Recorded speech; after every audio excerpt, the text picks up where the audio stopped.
from a landscape of endless raging dumpster fires. With that, I give you Jesse Singal.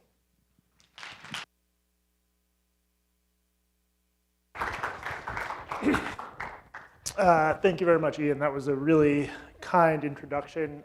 Yeah, for any students who are writing a reflection paper or have questions, if you have any questions and you don't get to ask them here, email me, jesse.r.singal@gmail.com. I'll prioritize responding to emails from students over the next few days. No pressure, but if you have a question or a comment or you think I get something wrong, let me know. And just in general, I'm very eager to hear from people who disagree with anything I'm saying, because I think one thing I've noticed, having done this for like roughly a decade now, is there isn't enough conversation when people disagree. There's a lot of yelling, and I don't think that's always useful. Unless I'm yelling at someone, in which case it's good. So yeah, thank you to Ian Bernhoft and the Humanities Forum for having me. My plan is to talk for about a half hour. Then I'll leave plenty of time for questions and discussions. So yeah, you already gave me all the intro I need. My book, The Quick Fix, Why Fad Psychology Can't Cure Our Social Ills, it's about the sort of super viral psychological concepts you'll see in a TED Talk or written up in places like NPR or the New York Times. My argument is that these ideas are often half-baked. Like, they're not 100% wrong, but they're definitely overhyped. And that's a problem because like these ideas have a pretty big impact on how we view the world. When it comes to people trying to fix gender inequality in the workplace or racism in the workplace or PTSD in the military, they often turn to psychologists because psychologists know how to do that stuff. When the psychologists are exaggerating about their work, and in a few cases actually lying about it or being fraudulent about it, the end result is that tens or hundreds of millions of dollars can be spent on these theories that don't get us anywhere. So that's sort of what my book is about. There's these different case studies where this idea bursts onto the scene via TED Talk, huge amounts of money are spent on it, and then 10 or 15 years later, it's like, where did that money go? Couldn't we have spent that on better stuff? So my talk today is about a fairly sensitive subject I touched on in my book, but which has only gotten more important since 2021, and that is the field of diversity, equity, and inclusion, or DEI. This used to be called diversity training. I think they're now more or less synonyms, or at least they overlap hugely. So how many people in this room have experienced a DEI training of some sort? Yeah, that doesn't surprise me. We don't have reliable estimates, but the numbers we have suggest that billions of dollars is spent on these trainings in the US annually. And the DEI industry is like any other super successful industry. It's a whirl of competing ideas, consultants, contracts, celebrities, and opportunities.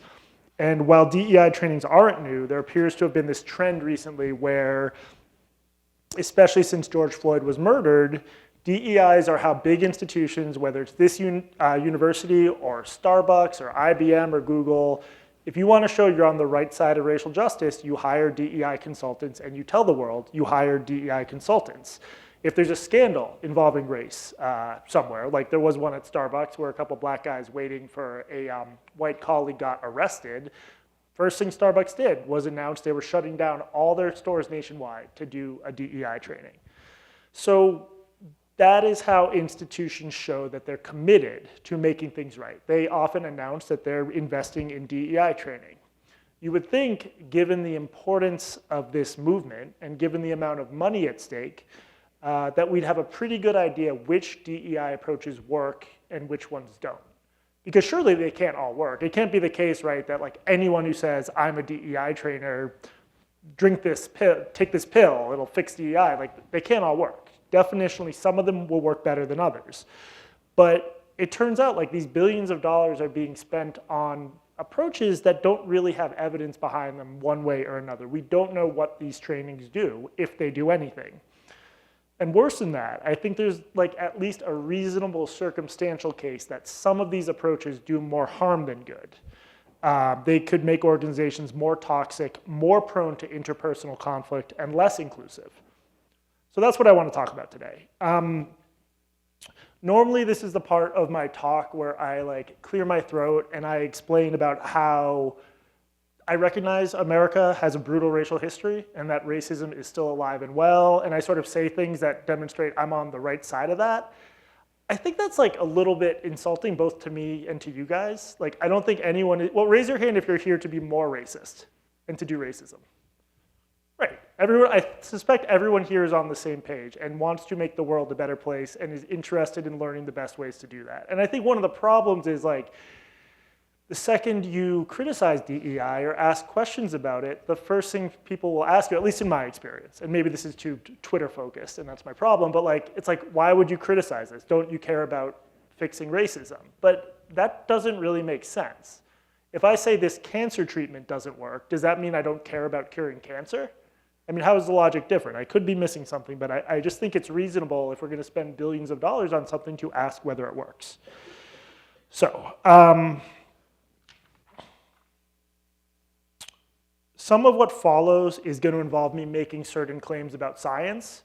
You should not trust that my claims are accurate. I'm just some guy standing up here in a cheap jacket of some sort. Like, I could be wrong about all this. It's going to be hard for me to like explain all this in depth because this would take 6 hours otherwise. So I basically put together a document online of sources, and you guys can go check my work after. This includes links to stuff I've written, links to stuff other people have written.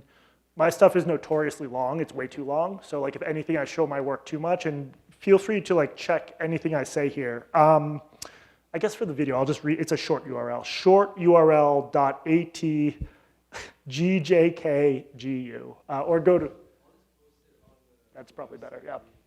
Cool, it's also on my own newsletter, jessesingal.substack.com, go to my notes, that's the best way to do it. Okay, so let's get into this.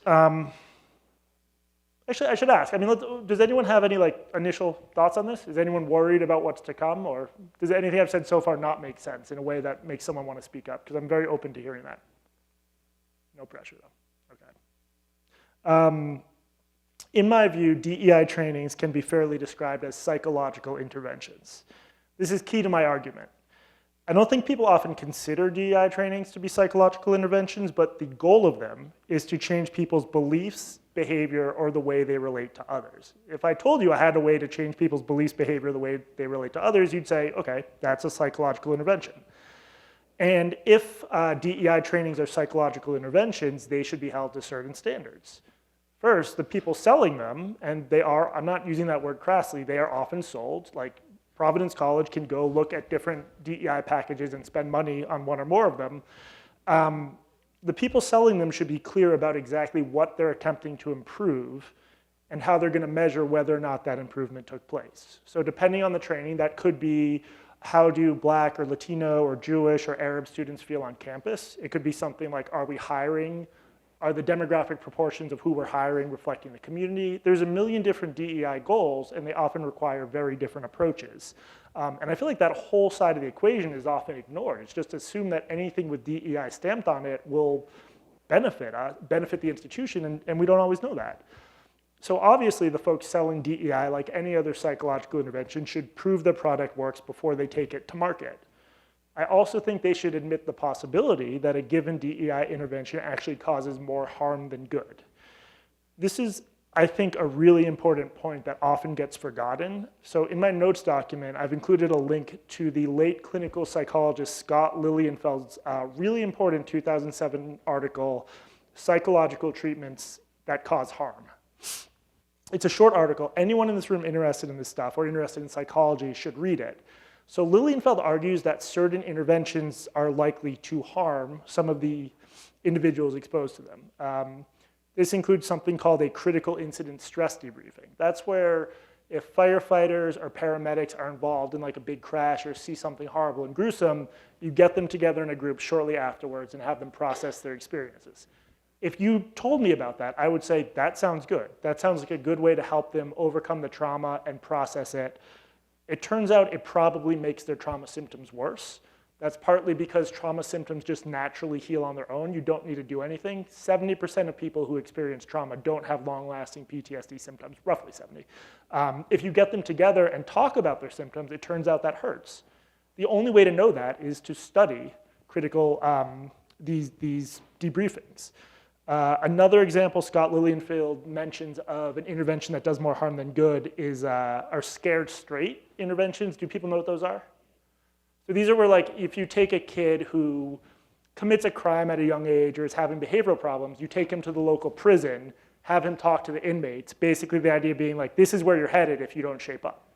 And these programs were really popular. It turns out they exacerbate kids' conduct problems. They don't improve them. And again, like, if you just told me about this program and I didn't know the research into it, I don't know, maybe I would think it would work. It sounds right. If you took me to prison and said, change or you'll end up here, I would think, but you don't know until you actually study an intervention. My favorite entry on this list was DARE, the anti-drug program. Do we still have DARE? Okay, even the young people in the room, you guys, they still do DARE? All right, well, DARE failed to keep me off drugs, and the evidence, although I'm not on drugs at the moment, and the evidence suggests that DARE actually makes kids a little bit more likely to use drugs. I'm not going to survey the room or anything, but that's what the evidence suggests. So at the end of the day, just because some psychologist comes up with an intervention and says it's great and it works and gets a TED Talk to promote it, that doesn't mean it works. It might hurt the people it's trying to help. And the history of psychology is replete with examples of solid-seeming interventions that ended up causing harm. I just don't see any way around testing stuff before you unleash it on the public, and I think that's particularly important after an event like George Floyd, where we're all sitting there shocked in horror watching someone die. It's a horrible thing, and that leads to a lot of, like, knee-jerk responses. It leads to money being redirected. It leads to everyone wanting to show they're on the right side. I think that's the time when we're most susceptible to interventions that don't work or maybe even cause harm.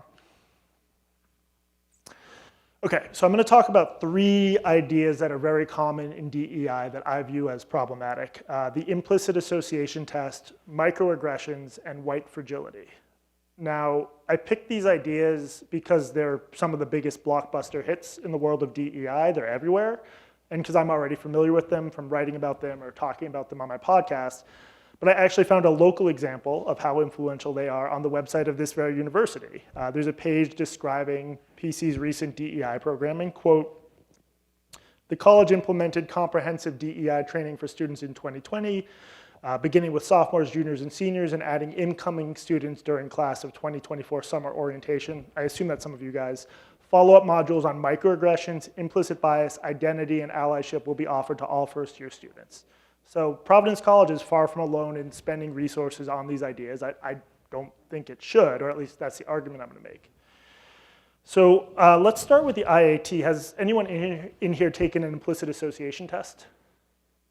That's interesting. It's mostly not the students. I think we're maybe like past the peak of that. Around the turn of the century, 2 researchers, Anthony Greenwald and Mazrin Banaji, they announced that they had developed this new tool to measure people's implicit bias, which basically means their unconscious racism. So that's like if you have deep in your heart beliefs about other groups that you're not aware of and you wouldn't admit to because you don't know you have them, but you have them deep down. Their test could supposedly reveal that. You sit at a computer, you press some buttons, it spits out a score saying so the black-white one is the most popular. Either you're biased toward white people or you're biased toward black people. When I took it, it said I was slightly biased against white people, actually, which is weird because I'm white, as some of you may have noticed. They claimed, the founders of the IIT claimed this was like a revolutionary tool for fighting racism because it could go beyond the question of explicit bias. Like, a lot of racist outcomes and racism occurs without anyone wearing a Klan hood or saying, I'm a racist, I'm going to do this. A lot of it is more subtle than that. That's, I think, an obviously true fact about the world. And these 2 researchers basically said they had a way to fight racism along those lines. So it would be hard to overstate the impact of the IAT in the 21st century. It really was a staple of the DEI industry. I think it's past its peak now, but 10 years ago, IAT was everywhere, 5 years ago even. And that's basically because the people who founded the test and then started giving it in trainings argue that it can reveal something about the individual that they might not know otherwise. And I think that's like a really sort of scary, exciting thing, whatever the subject. That's why people take BuzzFeed quizzes or personality tests. That was the promise of the test. But the creators of the IAT made really strong claims about their ability to quantify implicit bias at the individual level. So they claimed that your IAT score was correlated with how you treat black people in the case of the black-white IIT, or obese people because there's an IIT about obesity, there's a gender equity. Whichever IIT you took, this actually told you how you treat people in real life. And they argued that the only way to fix that, and therefore fix certain forms of racism in society, was to take this test and spread the word and raise awareness, and eventually we could undo people's implicit biases. Except none of this really panned out. There were all sorts of major problems with the IIT and the research supposedly supporting it from the beginning. This is one of the times I'm going to have to point you to my notes document. I wrote a long article about the IIT, and there's also a chapter of it in my book, but you don't need to read that. Also, if you guys hit paywalls, there's a really useful site. All students should know about it. I think it's technically illegal, but like administrators cover your ears. It's called 12-Foot Ladder, and you just plug in a URL, and it'll get you over the paywall. And you have my permission as the author of these articles to break the law. I mean, break the law in this regard, not in general. So the problems with the IIT. So for one thing, it turns out IIT scores don't really correlate with behavior, not even like in these lab experiments where they would.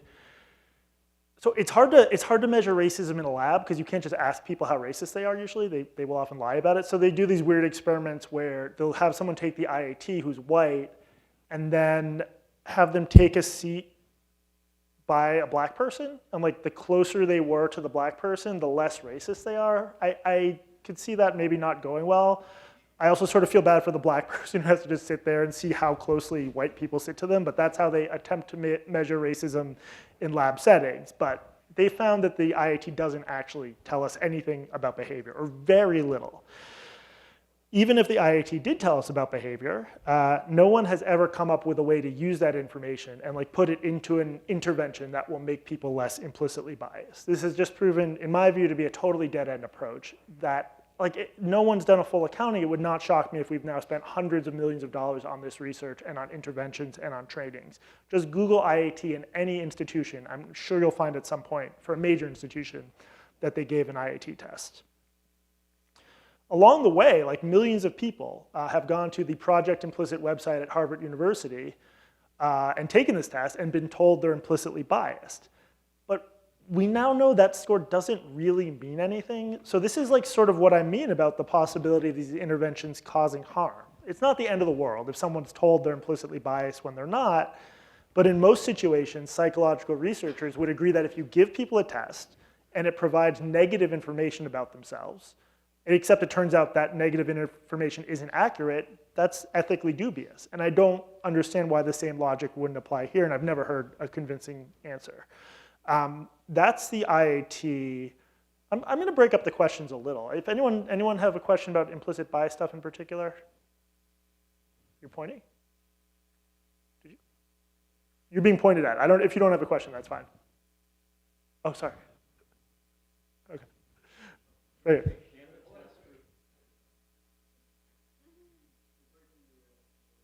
Does the test sometimes indicate that one is not implicitly biased, or are most people? Yeah, so it's like, what is it? I think it's 1 to -1, so for black-white, or I'm messing the numbers up, but it's centered around 0. So I could have been a perfect person with no bias. Instead, it told me I was anti-white, which, just to be clear, I don't really believe that at all. Yeah.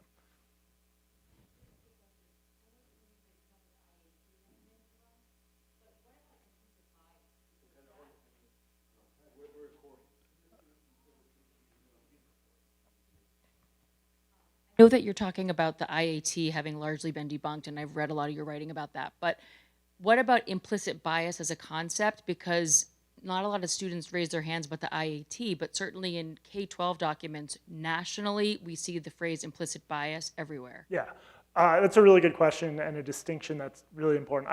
I think the scientific consensus is that implicit bias is real. Like, we all make split-second decisions. So you think about someone. I think it is often done by computers, but imagine a human making a decision about whether to give a young couple a mortgage. I think it's probably the case that they react to superficial information about that couple, like their race, and maybe they have some deep bias they don't identify. I think that's like a broader outgrowth of the principle that we just don't really know why we make decisions in general. There's a lot of unconscious forces at work. So I don't have a problem with anyone learning about implicit bias. I think the theory that A, we can measure it, and B, we know that implicit bias is a big reason for racial disparities. I think that's my problem. That's the wrong word. I don't like that. I don't think there's evidence to support those views. Okay. All right, let's talk about microaggressions. I'm going to do the annoying show of hands thing. You guys have probably heard about microaggressions, given that it's on your university website. Oh, okay. So microaggressions are these subtle remarks that communicate bias against someone's group. If you tell a non-white person who is born in America, your English is so good, that could be considered a microaggression because it implies that because they're not white, you expect that they don't speak good English or they're not American. Another version is like, you're not like the other black people I know, or Jews I know, Lithuanians, whatever. I think there's like, similar to how there's an important kernel of truth with the IAT, it's the same deal here. Like every day, people say things that are offensive to others unintentionally due to ignorance. When I was living in Germany, actually, one of my very few experiences with microaggressions, I was on a date with someone, actually an American from I think outside Pittsburgh. I mentioned being Jewish, and she just looks at me smilingly. A couple minutes later, she's like, "Why do Jewish people have so much money?" And I was like, "Oh, okay." I educated her a little bit on the millennia-long history of that trope. She didn't mean to be offensive, but she was ignorant about the fact that that's like a stereotype, and you shouldn't ask Jewish people why we hoard all of the gold or whatever. So microaggressions obviously exist. They obviously point to a thing that's real, and I'm sure almost everyone in this room has experienced some version of that, of someone saying something that was offensive to them. But in much the same way, the creators of the IAT took this kernel of truth and sort of exaggerated it beyond rational recognition, I think something similar happened here. So there were just all these problems with how the idea of microaggressions has been deployed at universities, at companies, and so on. One of the examples is that a lot of statements that are listed as microaggressions aren't things like, "You're not like the other Jews." They're just instances of disagreement with left-wing political beliefs. So one example is one of the big left-right divides is how we should think about identity and Americanness and stuff like that. So some people think it's important to focus more on the melting pot idea. We're all part of the same whole, even though we have like superficial skin-deep differences. Other people that's these days more of a conservative coded view, I think, which is weird to me because like growing up that was considered liberal. But that conflicts a little bit with the idea, I'd say more popular now in progressive spaces, that we should focus a lot on race and ethnicity and national origin, these other identity characteristics. I don't think there's any objectively right answer to how we should understand identity or how we should understand race or religion or culture. It's a political dispute, and each side makes reasonable points, and the answer is probably somewhere in the middle. But the folks who came up with microaggressions research have really left-wing views on this, and this has bled into what we now consider to be a microaggression. So when they came up with a list of possible microaggressions, except I don't even think they say they're possible, they just said these are microaggressions. It included stuff like the statement, "America is a melting pot." So that's considered a microaggression. I think it's clear why that's pretty silly. A lot of people think America is a melting pot. It isn't inherently offensive. It depends a lot on how it's being used and why. The same thing goes for, I should add, according to the University of California, Santa Cruz website, here's why America is a melting pot is harmful.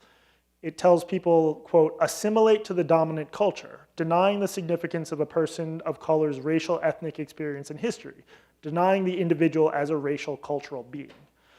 I just think that's obviously problematic. If I say America is a melting pot, I mean, to me that means like we all come from different places and we retain some of our different characteristics, and it all becomes this stew. I mean, I like that idea. I think it's one of the reasons America is a great place.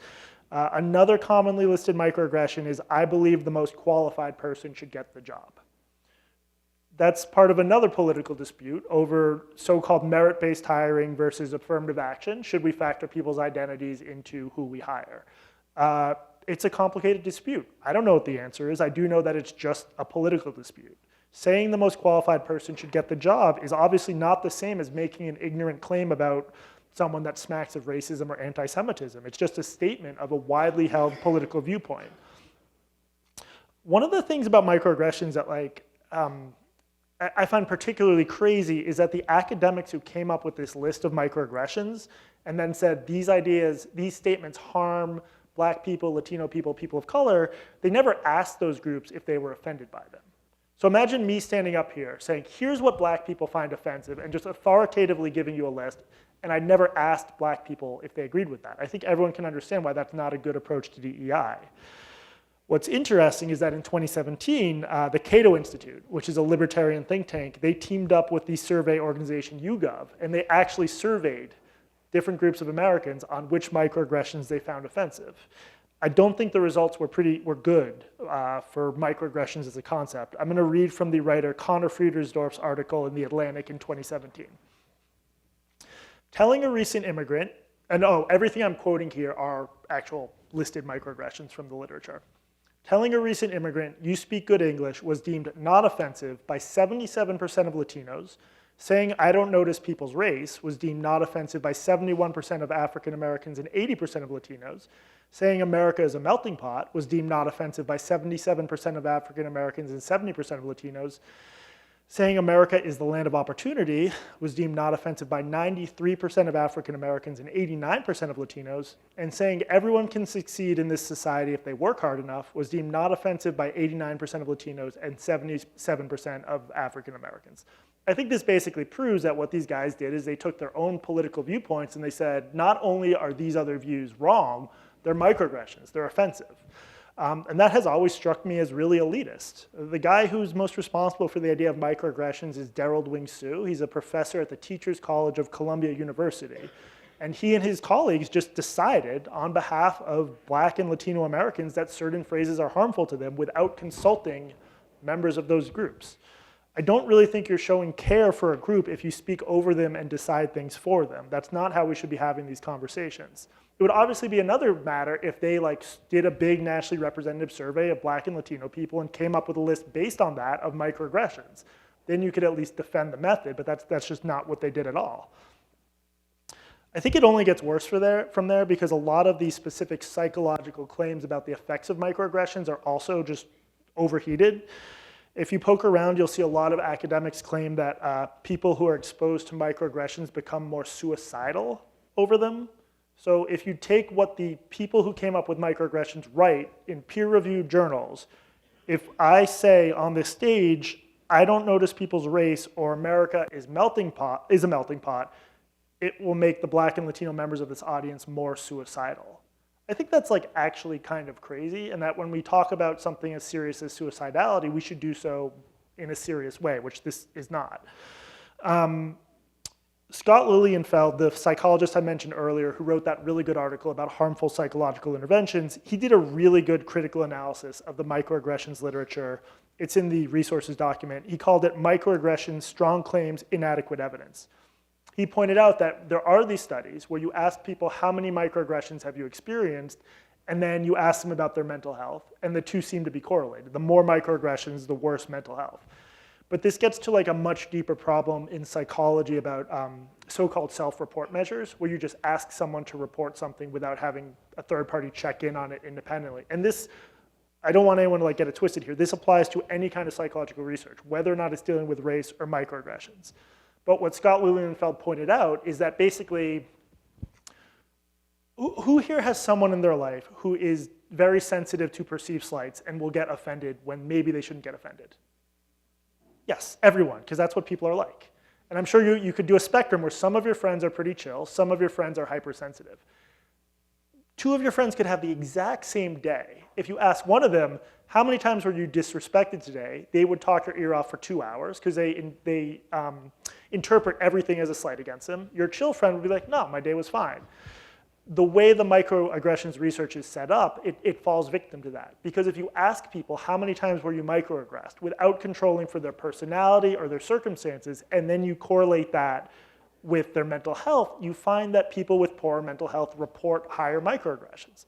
But that could just be that people with poor mental health are more susceptible to any sort of slight, whether it's microaggressions, whether it's feeling insulted or disrespected.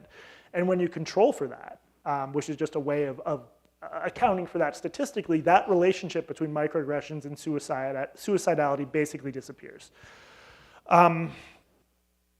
So again, I would just go back to that idea of like, are these ideas helping or harming? And I think in this case, it's like particularly bad because one of the main causes of academic inequality in higher ed is like first generation kids dropping out of school, not completing it.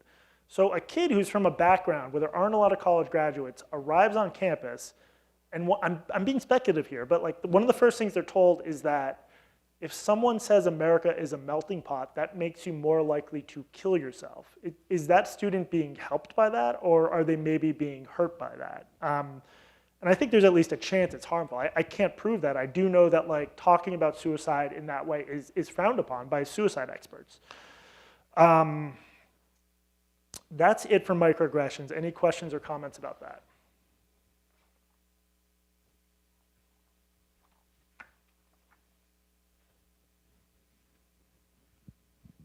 Yes, hi, thank you. Just the points in agreement with what you said, especially about asking about Latino or Black people, what they actually find to be offensive.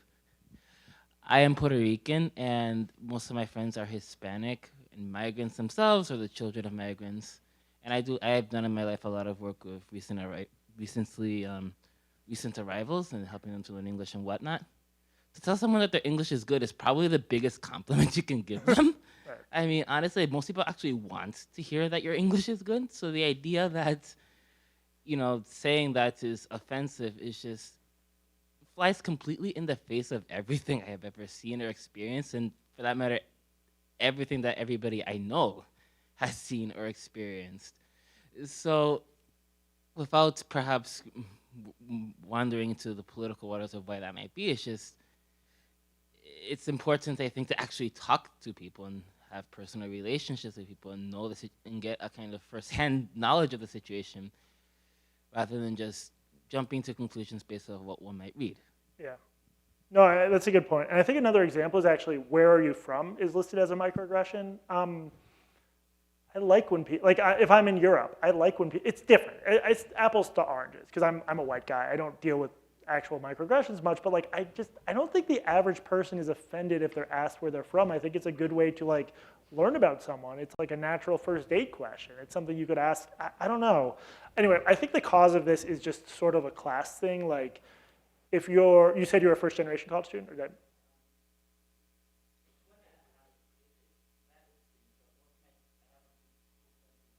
Okay. Yeah. Yeah.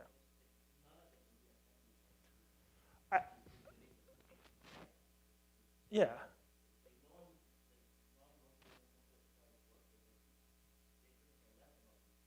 I think the divide is like, I mentioned, I'm not meaning to beat up on Daryl Wing-Sue, this Columbia Teachers College academic, but the way things work, he probably does not spend a lot of time with like actual recent immigrants. He spends a lot of time with other academics on an Ivy League campus, and they have particular political viewpoints. That would be my theory, but anyway, I totally agree with what you said. Are there any other questions about microaggressions?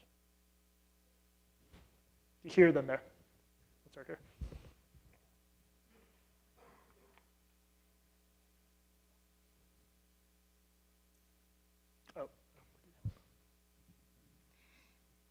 So thank you for all the information. And as a teacher educator, I actually use those three contexts that you have shown and that you are sharing with us. So I'm really finding it really interesting. I'm not going to talk about the IAT, which I use with my students so that they should be aware about bias and not to let them know that they have the implicit bias or that it cures. So I think the context is so important. And also with the idea of microaggression, to ask me or to tell me, oh, you speak good English, or where are you from? Or where did you go to school? It depends on the context. And I have experienced contexts where there were real microaggression and I felt insulted. And there have been contexts where it was like, oh yeah, I was ready to talk about it. So we cannot discuss these things away from the context. Again, it's apples to oranges because of my own background, but like, I'm from a town that's like, I think a third Jewish, a third Protestant, a third Catholic, and we sort of like talked about religion openly. And if someone, it's Newton, Massachusetts, if someone from there asked me, are you Jewish? I wouldn't be offended. If I'm traveling, I've spent some time in Berlin in Germany, if a German person meets me and the first thing they say is, are you Jewish? So a little alarm bells going off. And I think everyone has those like very context dependent cues about when stuff is offensive. And at the end of the day, you can't just make a list and say these things are always offensive and harmful. I think that's right. You had a question? I can't tell if this is on. So comfort kind of took what I was saying as far as context mattering. If I'm having a conversation with Josiah and he's like, "Oh, where are you from?" and I say, "I'm from New Bedford," I don't feel like I've been microaggressed, right? I think if I'm having a conversation with you and you say, "Where are you from?" and I say, "I'm from New Bedford," and you say, "No, where are you really from?" then that's a different kind of conversation that we're having. Like I'm fishing for you to say like Africa or something. Right. And so that's going to provoke certain feelings for me, right? So I think that part is nuanced and matters to give context to that. Also, you're kind of drawing on this comparison of like, if somebody is told that America is a melting pot, that, or people who are upholding microaggressions being a thing that should be administered, if somebody says, "Oh, America's a melting pot," it contributes to suicide. That's not happening like on college campuses at all. When it comes to like trainings that have to do with microaggressions, I've worked at several different institutions across various states, and that's never been a thing. So I'm not sure, like, it can be convincing to hear that, like, "Oh, that sounds absurd." And I get it, I get doing that, but that's not actually what's happening. So it just leads me to wonder, like, what the purpose of like drawing that conclusion is if that's not actually happening. It just seems like you're sort of painting with a broad brush. Yeah, I mean, I have more experience with just like what the literature covers, and in the literature on microaggressions, which might not filter all the way down to actual trainings, that's talked about a lot. But again, you guys can look it up. I'm more familiar with the research literature, and this was the subject of like a pretty extensive back and forth in the literature, but if it's not being taught to college students, that's useful to know. All right, I will move on to my final, okay. Last one is white fragility. I will try not to be fragile about this. This was a term coined by Robin DiAngelo, who's probably the most successful DEI trainer in the country. She wrote a book of the same title. Same deal as these other ideas. It's obviously a true thing. I think there's a tendency of white people to respond in a very fragile, defensive way to any talk about race. My formative example of that was the election of Barack Obama, which led to all these theories that he's secretly African, he's secretly Muslim. Those were obviously tied to his race and obviously a type of reaction to nothing. DiAngelo takes this very far. She basically paints this picture of America in which white people are constantly harming black people in all these ways. And when they're called on it, they exhibit white fragility and get defensive. So DiAngelo argues that it's actually white liberals who pose the biggest obstacle to racial equity, because they are sort of the folks black people work with or are forced to interact with, and that there's just a lot of harm flowing from white people to black people via white fragility. In her trainings and her book, Robin DiAngelo calls for these very different rules of behavior for black people versus white people. And if a white person is accused of racism in a training session, and again, this is a professional diversity trainer and maybe the most successful one we have, if a white person is accused of racism, they're not allowed to deny that they're racist. They have to just agree that they are racist and work on it. They're guilty because they've been accused of it. By DiAngelo's own account, not to mention common sense, this leads to a lot of tension and sometimes defensiveness in her trainings. She calls it white fragility, but I think if you swapped out "you're racist" for any other negative thing, people respond negatively to a situation where they're accused of something and then aren't allowed to explain themselves or say, that's not true. I do think, like, reading DiAngelo's book, you could be forgiven for thinking that her goal is to actually make race relations worse. The white fragility approach just seems designed to foment conflict and to make people feel defensive and to invite other people to attack. It doesn't really have anything to do with like seeking common humanity or understanding or building empathy between different groups, which was the focus of a lot of sort of older school diversity trainings. I'm not the first person to point this out, but these trainings involving the DiAngelo approach can be a little bit like cult indoctrinations. I've included links in the notes doc to an episode of Blocked and Reported where we really dug into white fragility, the book. And then also my co-host, Katie Herzog, interviewed this woman. I can't even explain her story because it's too crazy, but her small theater company in the Pacific Northwest, there was a racial incident, and they brought in Robin DiAngelo and another trainer, and what ensued was just absolutely bizarre. At one point, the interviewee, she was a designer, so she had to make graphic designs for the theater company's productions. She was accused of secretly hiding swastikas in one of her designs, and just accused of this in front of her colleagues of being a secret Nazi, and she wasn't allowed to say, no, I did not hide swastikas in my Odysseus poster. So I think there's like less to criticize in Robin DiAngelo's approach on scientific grounds because she doesn't really make scientific claims. I just think it's a really important model to critique because it shows the extent to which a lot of these conversations aren't really about improving the world, but are about white liberals and our feelings and our sense of guilt. A lot of these trainings become these sort of spiritual quests just to make white people expurge their guilt or feel better about America's racial history or somehow overcome it. And it just ends up being very detached from like stuff on the ground that matters, like the material realities that keep people some people poor or lead to the cops mistreating some people. And this is like sort of a common trend within diversity trainings. There's always this sort of war between like, some are just like, okay, let's be familiar with the 1964 Civil Rights Act. Let's make sure we don't violate it. And then some go off in these sort of religious directions. And I just think the religious ones are sort of popular now and are not a great approach. I do think part of the problem and the reason people fall for these approaches in general, not just white fragility, but all these ones I'm criticizing, is the sheer complexity of actually addressing something like racism in America, which goes back hundreds of years and is a very complicated, difficult thing to untangle. I've sort of seen this firsthand. I've worked at big journalism outlets and I've participated in hiring. And hiring is a major focus of DEI efforts for understandable reasons, because a lot of industries are still super white and don't really grant opportunities to folks from different backgrounds fairly. The fact is, when you're hiring at like New York Magazine, a place like that, you get a lot of resumes from kids who look like me, who are from places like Newton, like kids who were showered with opportunities from an early age. We got a good education, we had tutors, we had help every step of the way. That means we can put together compelling resumes. That means we can really compete for these positions. If you were growing up in a family where you had to work at a young age and you didn't have access to after-school tutoring and you could only afford community college, it's hard for you to be as competitive for those positions. That's an unfair fact of the world, but it is a fact. And I think it's just hard to actually solve that. If you're a company and you actually want to solve that, you need to commit to changing your hiring practice in some way. You need to commit to looking at the applicant's package differently and valuing different things than you used to before. And I think a lot of companies don't really want to do that. So instead, they do one of two things. One is they lean into the stuff I'm talking about, microaggressions, white fragility, IAT, and they call it a day.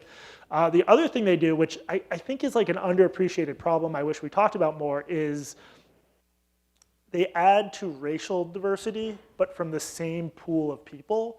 So like there's an increasing upper middle class in this country of non-white people who had some of the same opportunities as me. People who go to schools like Harvard or like Wesleyan, Oberlin, like this sort of elite class of young people who are very competitive in the job market. And I'm worried one thing that's happening because of the focus on race, which is important in a lot of ways, is that colleges are just hiring sort of like a rainbow coalition of privileged kids who weren't really cut off from access to opportunity. And to me, like the fight against racism and the goal of racial equality was not really about that. It was about like finding the kids who really are screwed over by the system from the beginning and helping them out. It wasn't about just having a group of people who look superficially different, but are actually from fairly similar backgrounds. So yeah, in conclusion, I just think a lot of DEI efforts are sort of taking the easy way out, and I think we should be mindful of their possibility to cause harm, and I'm frustrated that this industry has become this billion-dollar behemoth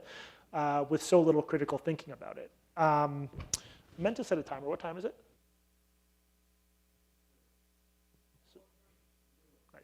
Okay, yeah, I'll wrap it up there. I mean, any questions, comments, concerns, disagreement?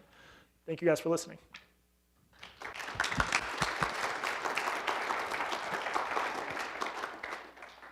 All right, now we have to go back to student asking the first, first yes. question. Hi, thank you so much for coming. Have you read a book called Please Stop Helping Us by Jason Riley? No, I'm familiar with Riley, but I haven't read that book. So if I were to synthesize it, it's essentially this thesis that states that this new emphasis on race and DEI is essentially a way for this new notion of the whole power dynamic in society being like the prevalent force that has guided history, the victim and the victimizer. Do you think that this new focus on like obsessing over racism as a huge institutional problem is just another way for white people to retain a status as being a victimizer?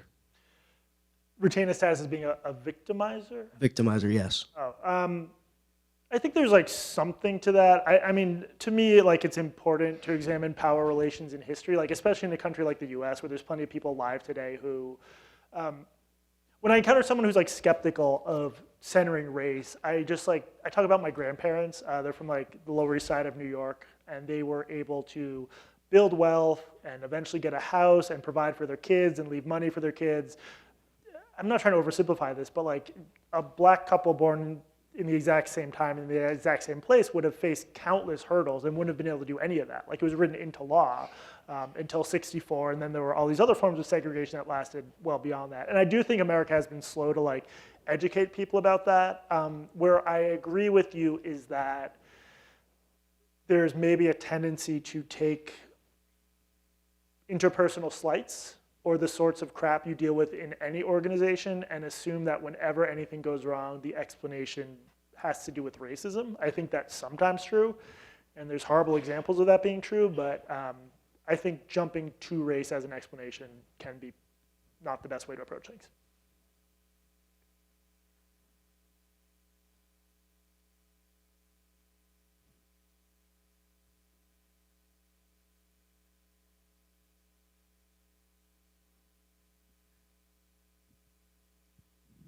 So thanks for all these different things you've mentioned are, I think, are very important things to make distinctions on.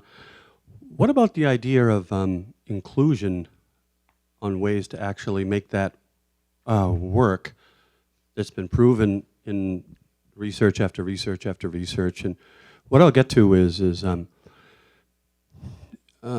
inclusion happens in relationships. Relationships where people can be seen, heard, understood, and appreciated. Things in this, and there's no diversity or there's no equity or accessibility without this inclusion. And so, what about helping people to actually build the skills of listening, acknowledging,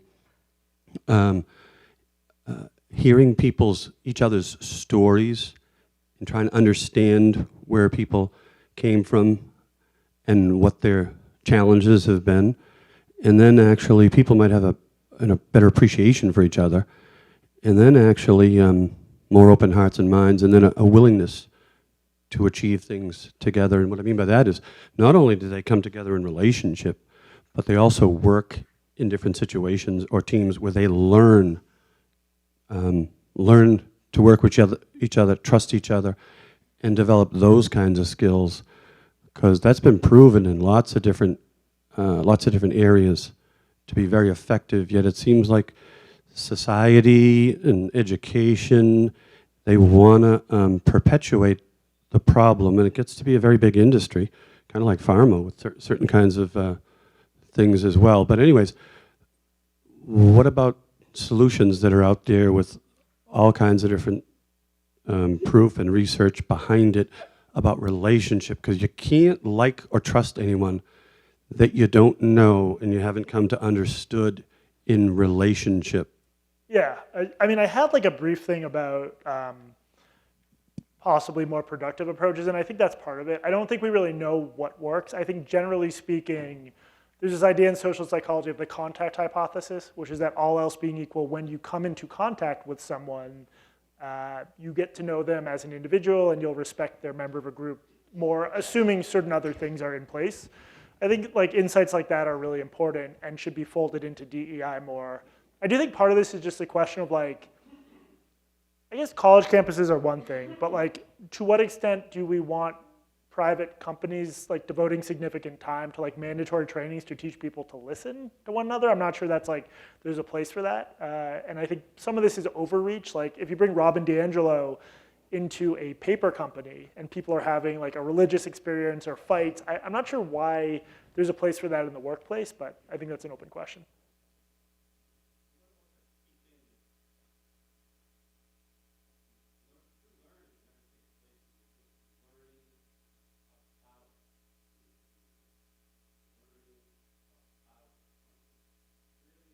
Experiencing it.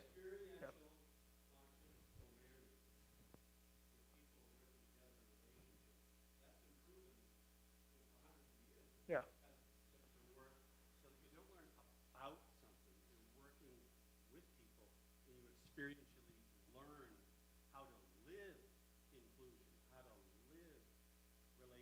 Yeah.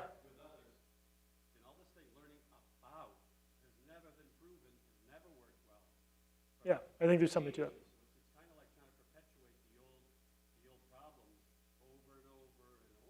Yeah. Yeah.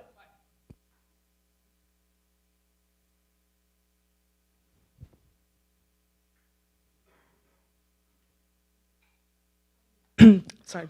Just based on your point of the correlation between microaggressions and mental health, or poor mental health, don't you believe that there is a level of causation there just based on the fact that people who experience microaggressions, like people of color or queer people, are more likely to have poor mental health based on the systemic and societal issues that we commonly face?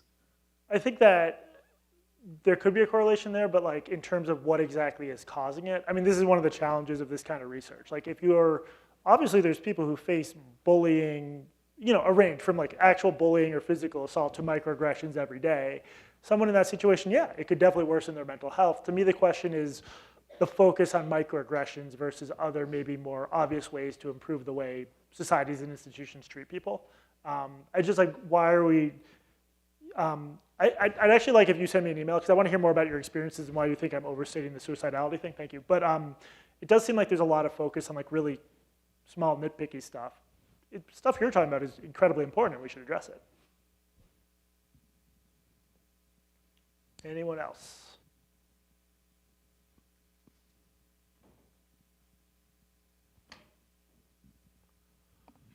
Thank you. I start with your assertion when you started your talk. You are challenging the fact that more and more is spent on DEI to solve whatever, and you think that should not be the case, which I don't agree. I like the last 2 points that you made. You said that the goal of all this, kind of whether the organization or institutions or whoever is spending the money, they want to solve based on how the system has crewed people who were historically, in my own words, right, historically challenged, or kind of the minority people. And then you go ahead also and state that they are looking through an easy way, that the ways they are looking is easy. I agree with you. And that brings me to the point where racism, or the issue that DEI, we put it all, DEI, but it's all diversity, equity, and inclusion, which I think we should separate each of those terminology. It's very complex, and I really appreciate the point that you're bringing to help us to think about these simplistic ways in solving DEI, which to me means we need to really spend more and more to kind of figure out feasible, sustainable solutions to these issues that are affecting historically marginalized population. Yeah. If we don't spend the money, how do we get there?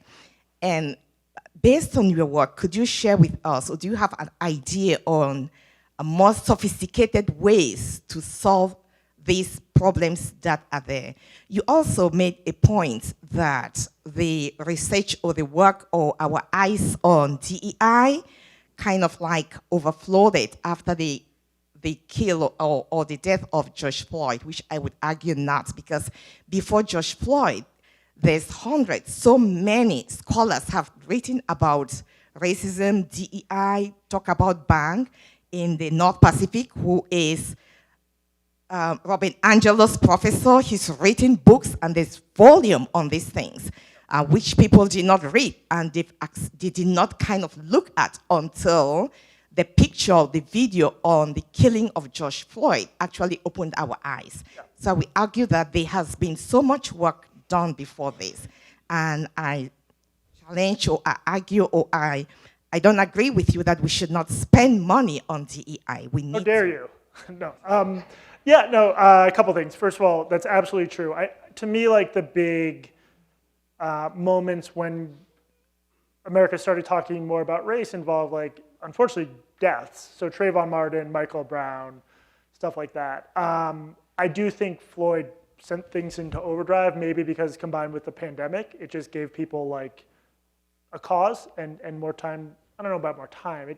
I thought that was a moment when maybe it went from there to there, but we can definitely disagree on that. As for what money should be spent on, I think we should spend money, a huge amount of money, making society fairer, using evidence-based approaches. Like, to me, the easiest way to explain why I consider myself a political progressive is like, I grew up in Newton, kids who grew up 5 miles away from me, and some in Newton are, I don't want to say screwed from birth, but have a fraction of the opportunity I had. And I think that's pretty un-American. And I think there are evidence-based ways to address that. The problem is a lot of them are pretty boring. Like, in terms of educational interventions, it's things like hiring more truant officers to make sure kids get to school and stay in school, or homework help, or tutoring.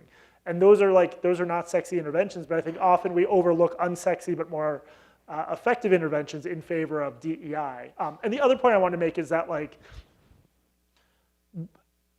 compared to when I was born in 1983, the sort of demographic makeup of like America's elite has changed significantly. We have these different immigrant groups that are doing very well. I'm stereotyping here completely. Stereotype. I'm just talking about the average level of income. So groups like Nigerians and Indians and some like South Asian groups are doing really well. I don't think they're doing well because of DEI programming. I think they're doing well for because they were able to like get a piece of the pie in various ways. And I think we should help the groups that are being shut out do that. And I don't see exactly how DEI connects to that goal, would be my argument. Thank you very much. Yeah. Thanks a lot. And it's nice to have an actual conversation, or at least these ideas to be thrown out. Because my experience, the downside of DEI is that many of the people in the audience that are being trained or even being discussed, they shut down. Some of them shut down because they don't want to deal with it. Some of them shut down and then they tune it out. Like, you know, and this would be the experience that I seem to get from students over the years. It's like if I have to hear that one more time, you know, so they just shut it off. The other thing, and the thing that really worries me, and it should worry anyone who cares about this, and so I'm a little surprised you didn't mention it, although you're sticking on the social scientific evidence and such, is the building resentment that people have. They go to these things, I'm talking about white people, sometimes white men, sometimes cisgender, if you want to use that term, and they feel now that I'm the victim. Yeah. And because they can't speak, because if you speak, it's white fragility or you're going to get attacked, they let it smolder. And then they speak only to people who basically they think will sympathize with them, and then their views become hardened. And then you've taken a situation that may not have been perfect, may needed help, but instead of helping it, you've actually made it grown worse. Yeah. I think there's something to that. Again, that's not something I can prove scientifically, but like, I think Robin DiAngelo sort of sees that as a feature rather than a bug. Like, you need to get that anger and that defensive reaction to make progress, like you're lancing a boil. And I can understand why it would be cathartic. Like, if I could walk into a room of anti-Semites and yell at them and make them feel crappy about their dumb beliefs, that would be cathartic. Would that lead to them renouncing anti-Semitism? I think it would cause them to dig in further because that's human nature, but it depends on the person. Oh no, you, then we'll get her. Yeah.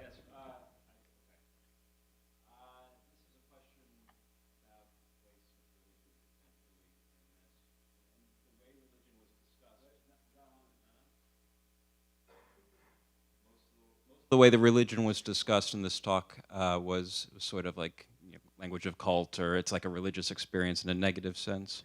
Because Jesus is watching. Jesus. I saw him like frown a little. Sorry, I shouldn't say that at this. But I do wonder, in the history of, say, the civil rights movement, how it very much came out of the black church and had some very solid religious foundations, and whether the loss of categories like sin and repentance and reconciliation has been a difficulty in this conversation. And yeah, so I'm not asking you to speak to how Catholics might grapple with this, but yeah, but yeah, whether or not the place of religion in this conversation could also be a way of moving forward. Yeah, I mean, I'm not a believer, but I'm not a believer, but obviously religious communities have played a huge role in every civil rights movement. I think that's really important. I mean, one of the differences is that, like, if you're talking about like the Freedom Summer or something, you have very tangible goals of ending certain laws, ending certain practices, registering voters. This stuff is a little bit fuzzier, and I think maybe that the project itself isn't, if you're saying let's go to Mississippi and register voters, that's not a religious project, it's a worldly project. You can be motivated by religion to want to do that, which is great, but you have like a tangible goal. If your goal is like get people to explore their white fragility, what's the end point? How do you know whether you've achieved it? I think to me that gets a little bit more metaphysical in a way that's not helpful, but your point that I shouldn't be negative toward religious efforts to fight injustice is totally fair. Again, I'm sorry. This is a still forming idea, so stay with me. I do think I agree with you. You said you're highly skeptical of academics, and I agree with you there. Working at an Depends on the academic. Yeah. But thinking through, most fields grow and develop and learn that what they thought, and even in the hard sciences, approaches that they were teaching in universities, they realize, oh, actually that's not true, or they learn something new about science, they learn something new about the world, they learn something new. I work for the church, so even in how do we evangelize, how do we share our story, it changes and different models approach. My question for you is, because this is a field and is growing, how do we not throw the baby out with the bathwater? How do we not say, well, this didn't work, thus it just must not be a place to Comfort's point, to put money into? Yeah, that's a really good question. So if you're someone who makes money giving diversity trainings premised on the implicit association test, you're probably not that interested in information that debunks it, because like that's just human nature, that's your business model.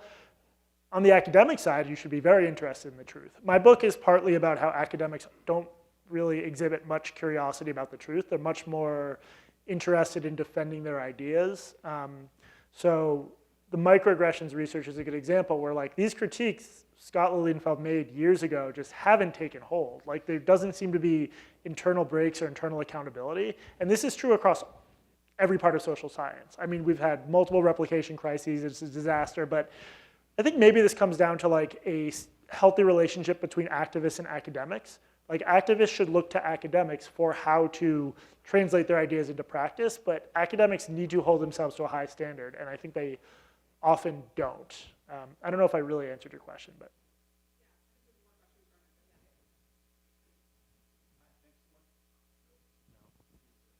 Thanks so much for your talk. There we go. There's a bit of a tension that I'm hearing in your description of DEI between beliefs and behaviors, right? Psychology and things you do. And I guess a quick version of my question is this. In your opinion, should the emphasis be on transitioning from, say, getting people to change their beliefs to concentrating solely on behaviors and these sorts of or should we just improve the psychology and improve the psychology, and then go back to concentrating on the psychology only with the kind of peer-reviewed support that you're hoping for? Yeah. It seems like those might be two sort of different directions. I wondered, in your opinion. No, it's a really good point. So not only are they different directions, but the correlation between what people think and how they act is like much weaker than you would expect.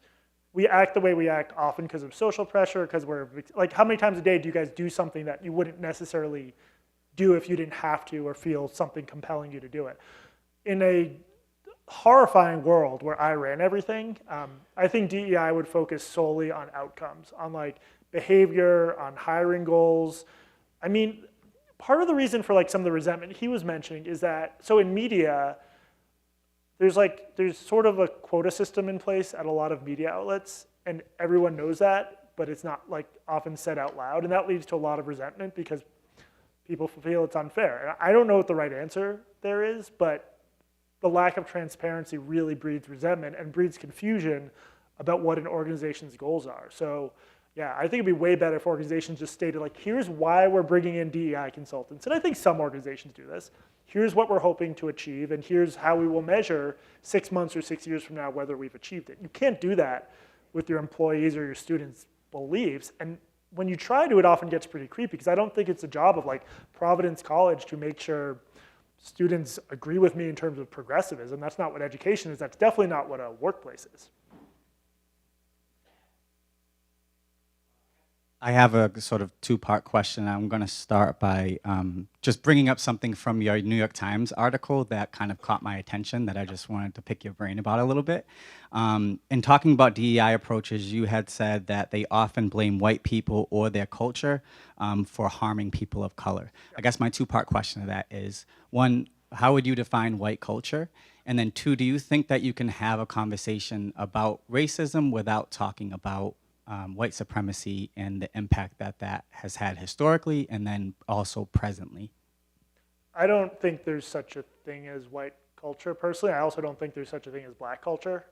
I was saying that is the way. So in the article, I use the example of like the Smithsonian Museum, and one of the Smithsonian museums got in trouble because they posted this idea from a white activist named Timo Kuhn that there's something called white supremacy culture.